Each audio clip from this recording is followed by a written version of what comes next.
এক ব্যক্তি বলে তোতা পালতো ময়না, কথা বলে যে ময়না, ওটা পালতো। একদিন সকালে শিকারে যেতেছে, তো ময়না জিজ্ঞাসা করতেছে মালিক কোথায়? শিকার করতে চাই। বলে কোথায় যাবে? জঙ্গলে। শোনো, আমার একটা অনুরোধ, আমার বন্ধুদেরকে দেখলে আমার সালাম বলো। তো বাগানে ঢুকেই দেখতেছে 8-10টা ময়না বসে আছে এক ডালে। তো দেখা ওই নিজের ময়নার কথা মনে উঠছে, ওনা সালাম দিতে বলছে বন্ধুদেরকে, তো সম্বোধন করে বলতেছে তোমাদের মতো একটা তোতা আমার কাছেও আছে, সে তোমাদেরকে সালাম দিছে। তো বলতে দেরি, 10-12টা ডালের থেকে ওই মুহূর্তে পুরা মরতে দেরি করে সাথে সাথে পড়ছে আর মরছে। তো 10টাকে নাইরা চেরা উঠা মনটা ভাঙা গেছে যে ওর সালামে এমন কি বিষ ছিল মিলানো যে বলতে দেরি মরতে দেরি হলো না, এক একটা কত দামি। তো ভাঙ্গা মন নিয়ে শিকার ছাড়াই বাড়িতে ফিরে আসছে। তো আসার পরে জিজ্ঞাসা করছে মালিক হাত খালি, শিকার কোথায়? তুই আর কথা বলিস না, তোর সালামে কি বিষ ছিল? বলে কেন? তোর বন্ধুদেরকে সালাম দিতে দেরি, ওরা মরতে দেরি করে নাই। বাস এটা বলতে দেরি, নিজেরটাও মরতে দেরি করে, ওটাও মরে গেছে। তো খাঁচা খুইলা সামনে রাইখা অনেকক্ষণ নাড়াচাড়া করে দেখছে, চোখের পানি ঝরায়, মরে গেছে, এখন আর কি করা যায়। যখন উঠা অন্যমনস্ক হয়ে দাঁড়াইছে, তো তোতা উইরা চালের উপরে যায় বসা বসে, হাক্কা বাক্কা খায়া গেছে। এটা কি হইল? তো মরে গেল, আবার জীবিত হয়ে উড়াল দিল কি করা?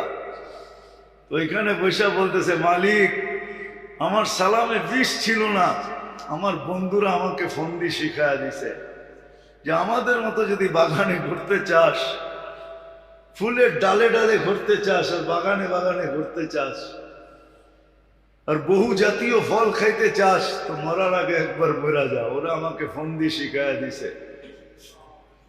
আল্লাহ আমাদেরকে ফন্দি শিখাইতেছে, সত্য এটাই। আল্লাহ আমাদেরকে ফন্দি শিখাই দিতেছেন, এটা আল্লাহর মেহেরবানি। নাহলে কখন কি করণীয় এটা আল্লাহ শিখানোর দরকার ছিল না।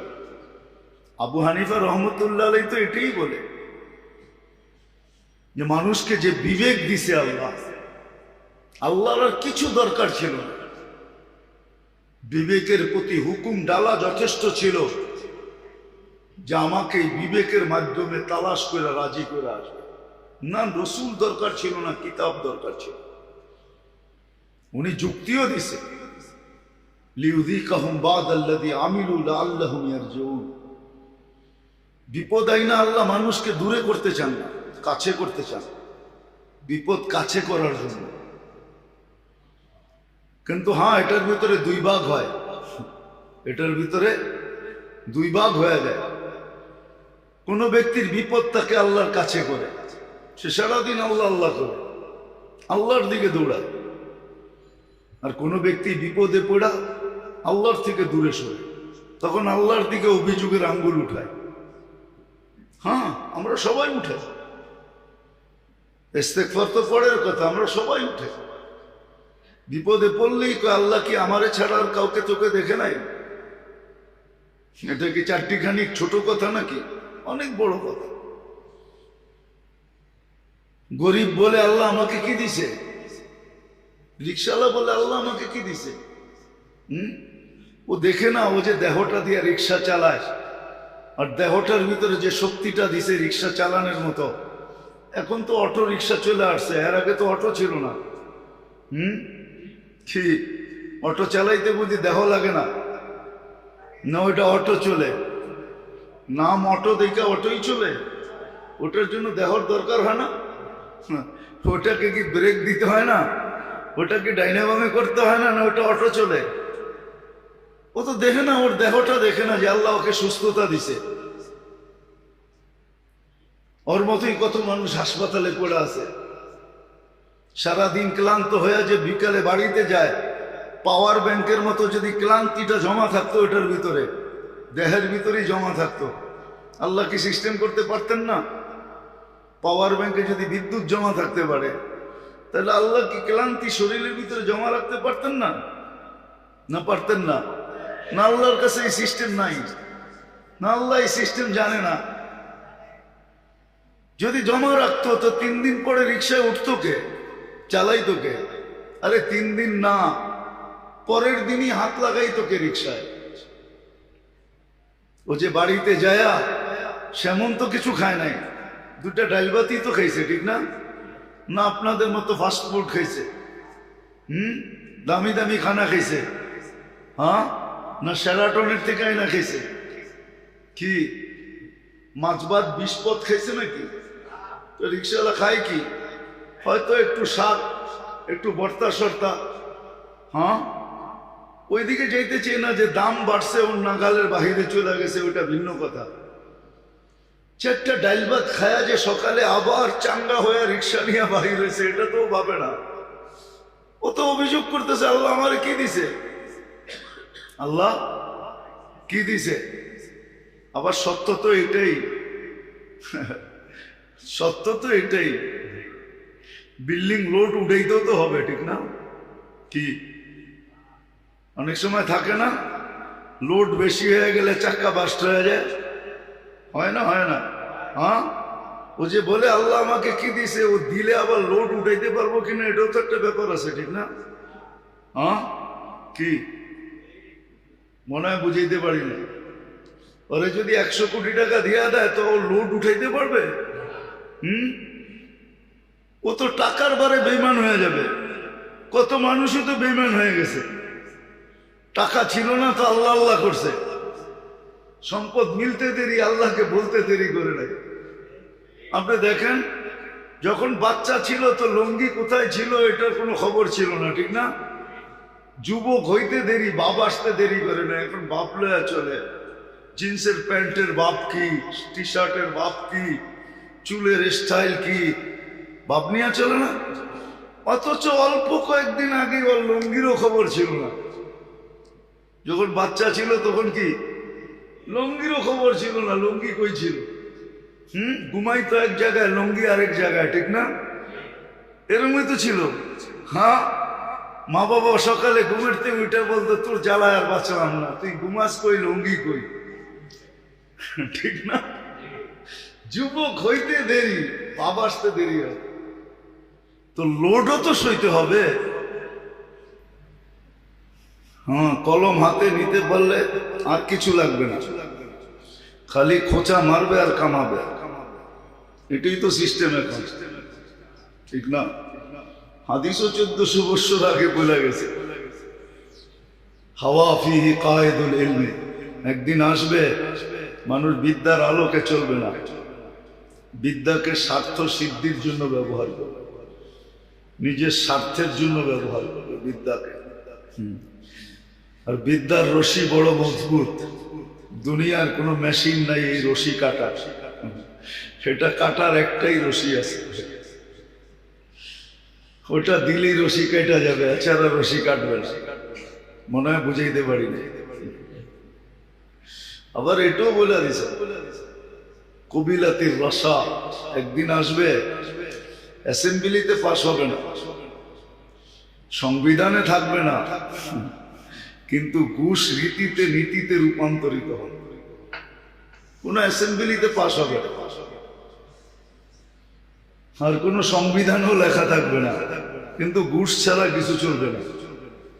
1400 বছর আগে বলছে, আর মুসলিম সমাজের জন্য বলছে, কোন কাফের সমাজের জন্য না। আল্লাহ এরকম ক্ষুদ্র জিনিস দিয়ে, আল্লাহ নিয়মই এরকম। আপনি ভাবলে দেখবেন, আবাবিল তো চেনেন না, আমাদের দেশে সচরাচর এই পাখি নাই। আমাদের দেশে ছোট থাকলে আছে চড়াই, ঠিক না? আবাবিল চড়াইর চেয়েও ছোট, কিন্তু হাতি মারার জন্য আল্লাহ আবাবিলকে নির্বাচিত করছে। হাতি মারার জন্য আরেকটা হাতি মার্কা পাখি নির্বাচিত করে নেয়, উট পাখি নির্বাচিত করে নেয়। বিবেক বলে হাতি মারার জন্য উট পাখি দরকার ছিল, ঠিক না? কি মোটামুটি কাছাকাছি হইতো, ঠিক না? হ্যাঁ, কি লজিক তো এটাই বলে। সামনে যত বড় শক্তি, আমাকেও ওর চেয়ে বড় শক্তি নিয়ে দাঁড়াইতে হবে, ঠিক না? এটাই তো লজিক বলে, কিন্তু আল্লাহর লজিক ভিন্ন। মানুষের লজিক হলো এটা, সামনে যত বড় তুমি আসছে বড় হয়ে দাঁড়াও, তাইলে প্রতিরোধ করতে পারবে। কিন্তু আল্লাহর লজিক ভিন্ন। আল্লাহর সামনে যে দাঁড়াবে তো আল্লাহ ক্ষুদ্র জিনিস নিয়ে দাঁড়াবে।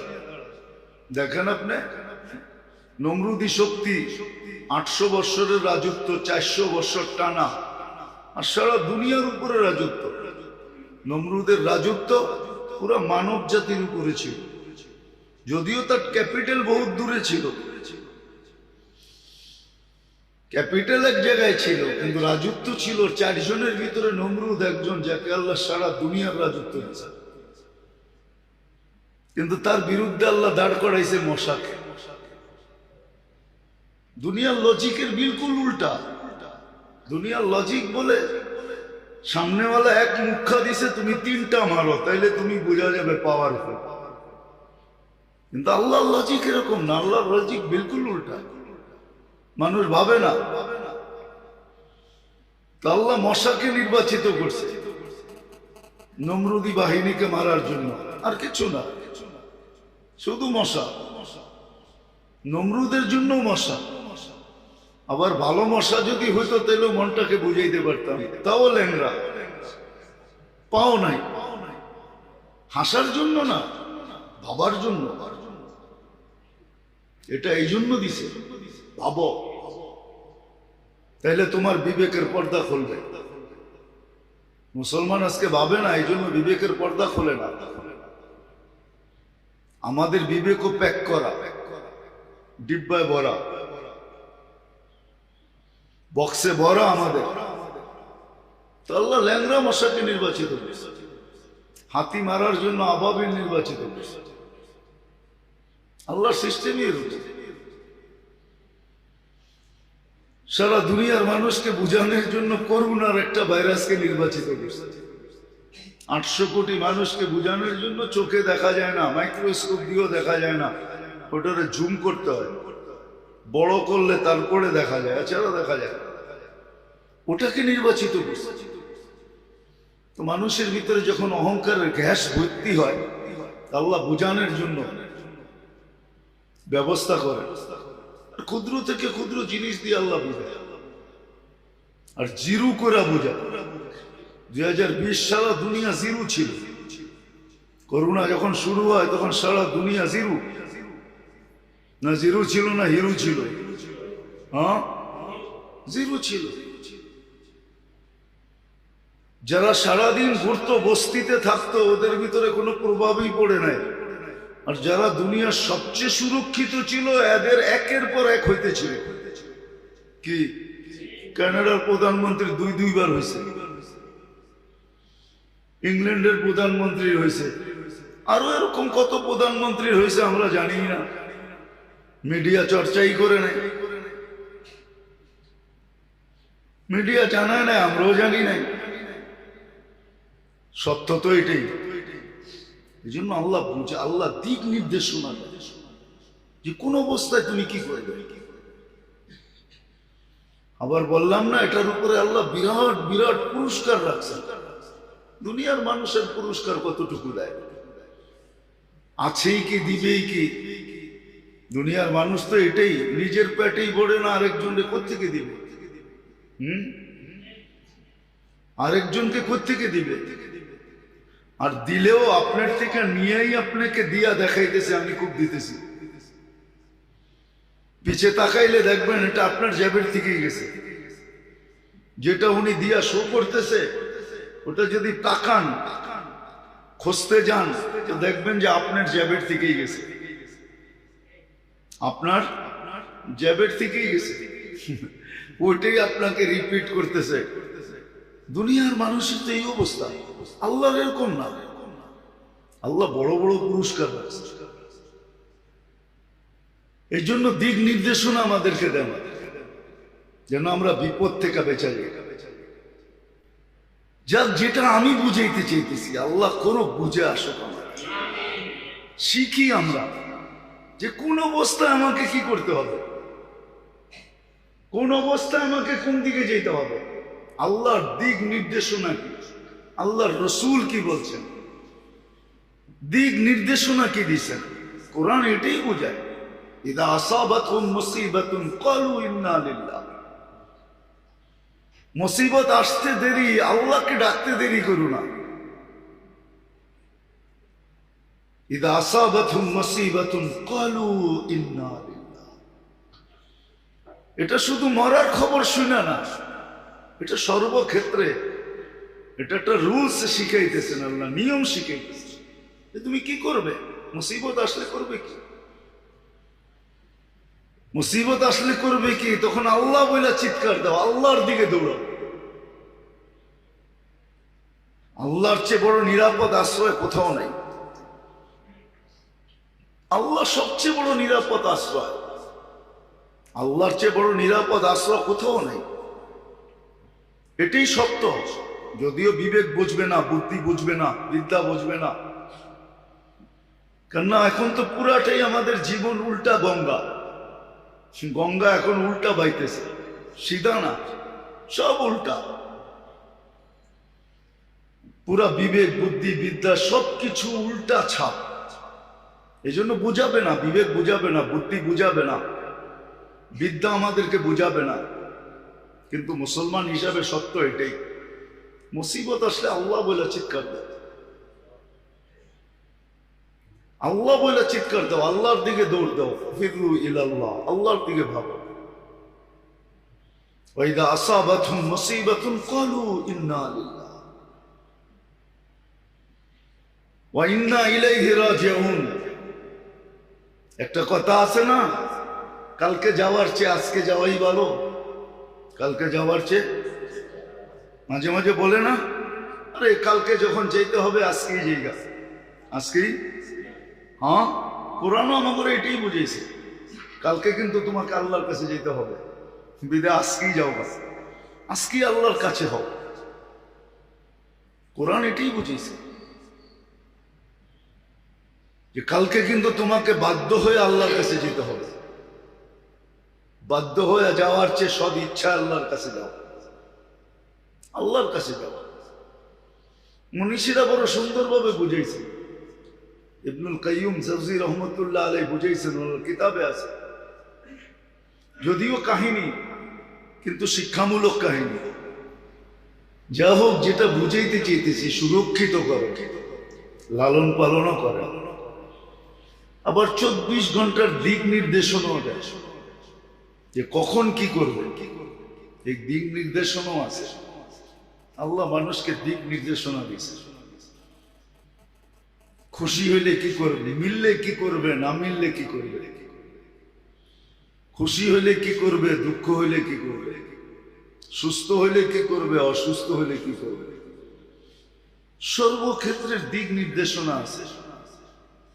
আবার প্রত্যেক দিক নির্দেশনার উপরে ওয়াদা আছে, বড় বড় পুরস্কারের ওয়াদা আছে, ছোট ছোট না।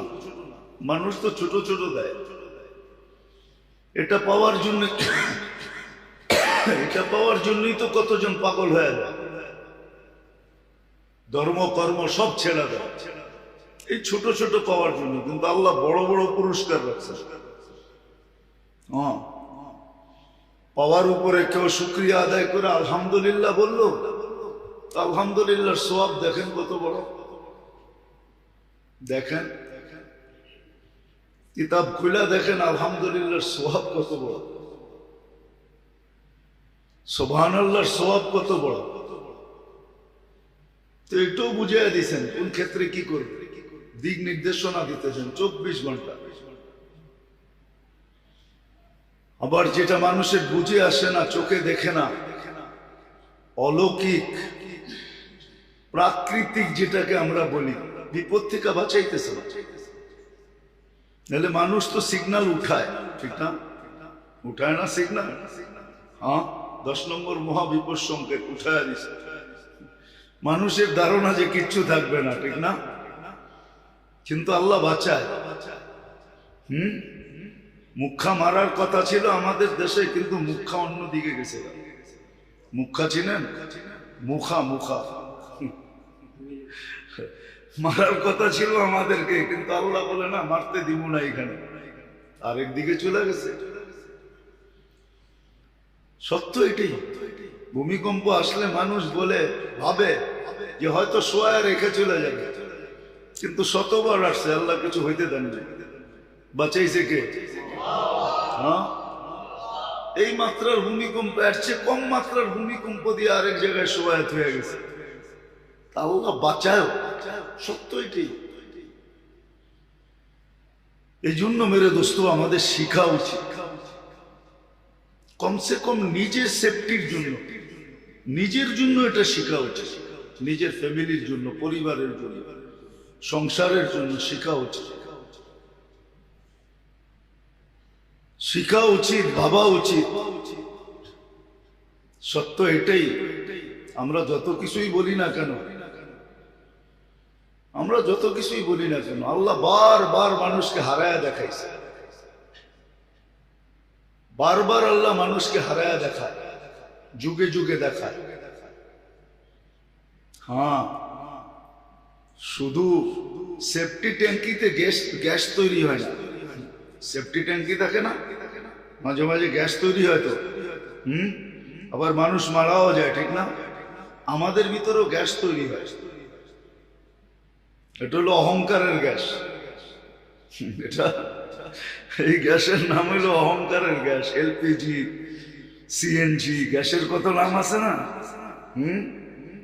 কি কন? আবার গ্যাস্ট্রিক না, কিন্তু ওটাও একটা গ্যাস, কিন্তু অহংকারেরও গ্যাস আছে। এই জন্য আল্লাহ শত বৎসর পর পর মুসিবত আনে, করুণা এরকম আসা গেল, আল্লাহ মানুষকে পরাস্ত করে দেখায় যে বড় গ্যাস হয়ে গেছে তোমাদের ভিতরে, অহংকারের গ্যাস। কিন্তু আল্লাহ জাল্লে জালালুহু আম্মা নওয়ালুহু মানুষকে তৈরি করছেন, নিজে কুদরত দিয়া সাজাইছেন, 24 ঘন্টা সুরক্ষিত করেন।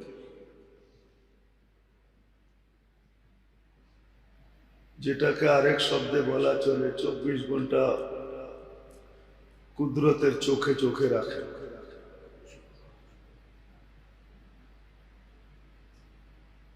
মানুষ তো সিসি ক্যামেরায় কতক্ষণ নজর রাখে, সামান্য সময় সিসি ক্যামেরার মনিটরিং দেখতে থাকে, কিন্তু আল্লাহ 24 ঘন্টা মানুষকে কুদরতের চোখে চোখে রাখে। 1 সেকেন্ডের জন্য চোখের থেকে উজ্জ্বল হইতে দেন না।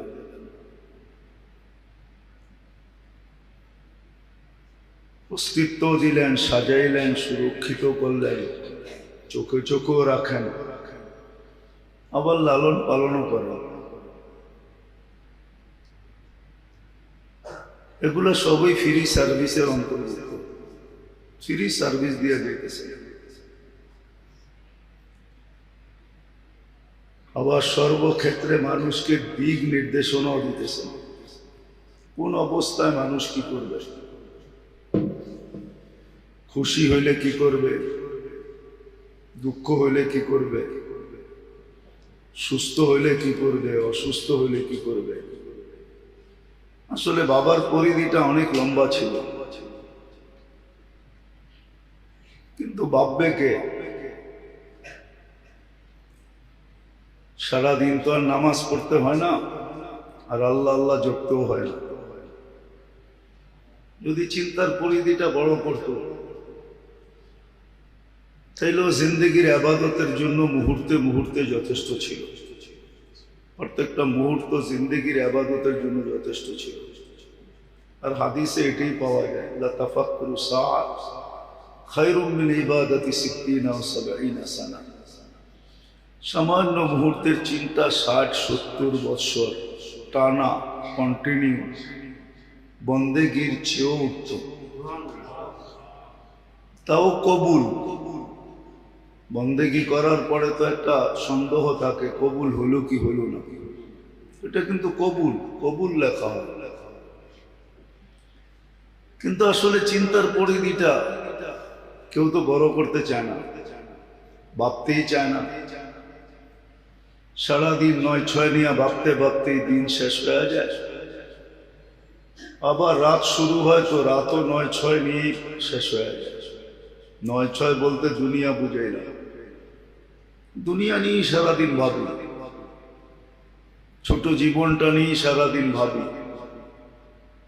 যে কি করে উন্নত পোশাক পরানো যায়, বা বলা যায় এই ছোট দেহটা নিয়ে ভাবি, ছোট সংসারটা নিয়ে ভাবি, ছোট ফ্যামিলিটা নিয়েই ভাবি। এর বেশি মনে হয় কারো বাবার সুযোগ হয় না। ছোট দেহটা নিয়ে ভাবে, নাহলে ছোট সংসারটা নিয়ে, ফ্যামিলিটা নিয়ে, পরিবারটা নিয়ে ভাবে না। আজকাল তো আর মানুষের ডজন ডজন বাচ্চা হয় না, 2 জন 3 জন, এটাই বেশি, ঠিক না? বেশিরভাগই তো 2 জন। ডজন ডজন বাচ্চা তো আর এখন মানুষ নেয়ও না, হয়ও না। সত্য তো এটাই, 1 জন 2 জন, এই 4 জন নিয়েই ভাবনা। এন্টার ফ্যামিলি নিয়ে ভাবে খুব কম লোক। কি বলেন, সত্য না? ভাই ব্রাদার, ভাই বোন, আত্মীয় স্বজন নিয়ে মানুষের ভাবনা খুব কম ভাবে। প্রবাদ বাক্যই বানায় নিছে, নিজের চরখায় তেল দাও। অথচ ভাবলে একটা জিনিস বাহির হয় যে অন্যের জন্য করলে তার জন্য স্বয়ং আল্লাহ ফেরেশতা নির্ধারিত করায়। নিয়ম ছিল এরকম, তুমি অন্যের জন্য করবা তো তোমার জন্য ফেরেশতা নির্ধারিত করে আল্লাহ তোমার কাজগুলা করায় দিবে। সিস্টেম কিন্তু এরকম ছিল, এটা আল্লাহর পক্ষ থেকে নির্ধারিত, কিন্তু কেউ পরের জন্য ভাবে না।